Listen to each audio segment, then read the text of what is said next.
এবং খুবই শান্তিপূর্ণ ছিল। আমি গতকালকে গিয়ে দেখি তাদের কোনো খাবার নাই, পানি ছিল না, মশায় অবস্থা খারাপ ছিল। সেখানে ওসমান হাদি ভাইয়ের ওয়াইফ ছিলেন এবং তাদের একটা শান্তিপূর্ণ প্রতিবাদ চলছিল। সরকার আজকে তাদের উপরে জল কামান নিক্ষেপ করেছে এবং বিভিন্ন জায়গায় তাদের উপরে বুট দিয়ে হলো তাদের উপরে বুকের উপরে আঘাত করা হয়েছে। মসজিদে গিয়ে বুকের উপরে আঘাত করা হয়েছে। এটা সরকার একটা বাজে উদাহরণ সৃষ্টি করলো। বাংলাদেশে শহীদ ওসমান হাদি ভাইয়ের বিচার আমরা চাই। সরকার যদি আমাদের সবাইকে মেরেও ফেলে, তারপরও এই বিচার থেকে আমরা এক পাও পিছপা হব না। আমরা আশঙ্কা করছি এখানে সরকারের ভিতরেও এটার সাথে জড়িত থাকতে পারে।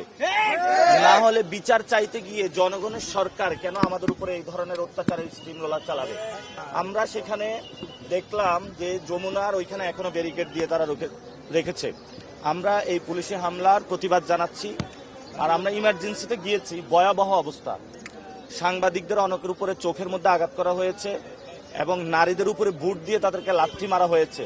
নারীদের অবস্থা খুবই খারাপ, অনেকের পায়ে গুলিবিদ্ধ, অনেকের হাতের অবস্থা খারাপ, অনেকের ব্রেইনের মাথার অবস্থা খারাপ, খুবই বাজে অবস্থা। 30-40 জন ইমার্জেন্সিতে, খুবই ভয়াবহ অবস্থা। সরকার এটা খুবই একটা বাজে উদাহরণ সৃষ্টি করলো বাংলাদেশে। আমি মনে করি বাংলাদেশের সরকার এটার জনগণের সরকার নাই, এটা কোনো এজেন্ডা বাস্তবায়নে ব্যস্ত আছে। আমরা সরকারের মহল থেকে সবাই সুচিকিৎসা দাবি করছি, দ্রুত আইসা তাদের চিকিৎসা করুন। যদি লজ্জা শরম থাকে আপনাদের, তাহলে তাদের আইসা দ্রুত চিকিৎসার ব্যবস্থা করুন।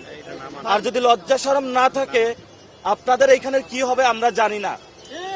অলরেডি মানুষ রাস্তায় নামা শুরু করেছে।